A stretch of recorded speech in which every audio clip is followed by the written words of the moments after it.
Okay, so for my teacher-centered assignment, basically what I've got here is a video that my students can access through their Google Classroom or their Schoology, depending on which class it is and what they use.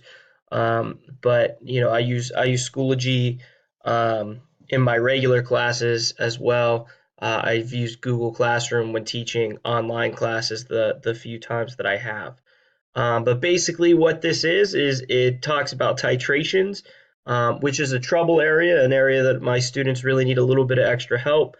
Um, and so basically, this is just a video that goes through some of their notes and some of the things that they're going to need to know in order to do the math component of this unit. So it goes through some of the things, it highlights some of the things that I want them to know. It comes from a worksheet that I give them to begin with, kind of a notes worksheet that they're given. It's got some exercises on it that we go through together. At the end of that, they do have a worksheet that they're going to be working on that goes through some of the problems that they're going to need to know how to do. When they're done with it, they've got a couple of ways that they can submit it. If they have access to a scanner, they're more than welcome to do that. More often than not, when I have students submit something online, they're just taking a picture of it with their phone.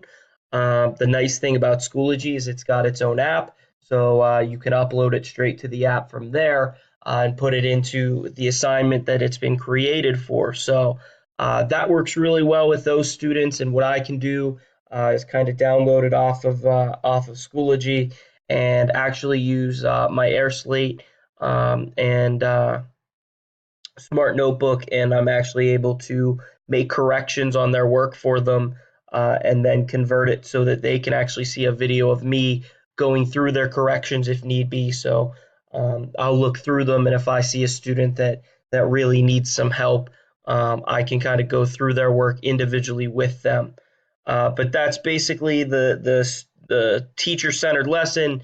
It's a little bit of an online lecture and then a worksheet for them to do. It's not something that I do often or would do often in an online class, but it is an option.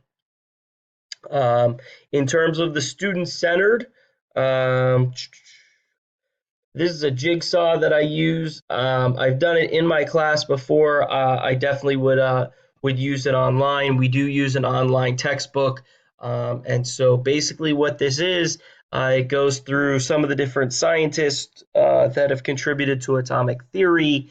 You work with a group. Within your group, you're able to kind of decide who does what, where you're going to get the information from, so you can use your textbook.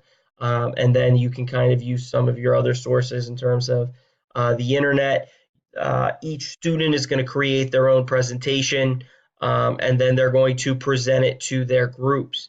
And this kind of just gives an outline of what information it is that I'm looking for so that the students are hitting all of the important things that they need to, and then just go through. Some of it's just some definitions and things like that.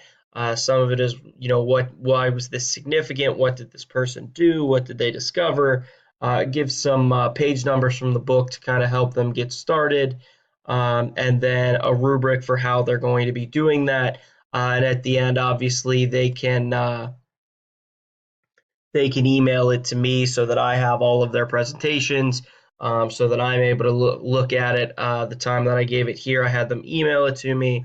I've also had them submit it so that I have either way gives me a time tag on it so that I can know when they turned it in, whether they turned it in on time, all that good stuff. So, like I said, it's something that works well in the classroom. It's also worked well in an online class because it's not very hard to go through some of this stuff and kind of divide it up, who's going to do what, and then bring your information together just so that nobody has to do all the information by themselves and they don't have to listen to me talk for 45 minutes about each one of these people. They can go on, they can get the information, and then they can share it with one another. So that's an example of my student centered one. Obviously, it's got some of the components that we learned about in the unit, but it goes through all this stuff so that we can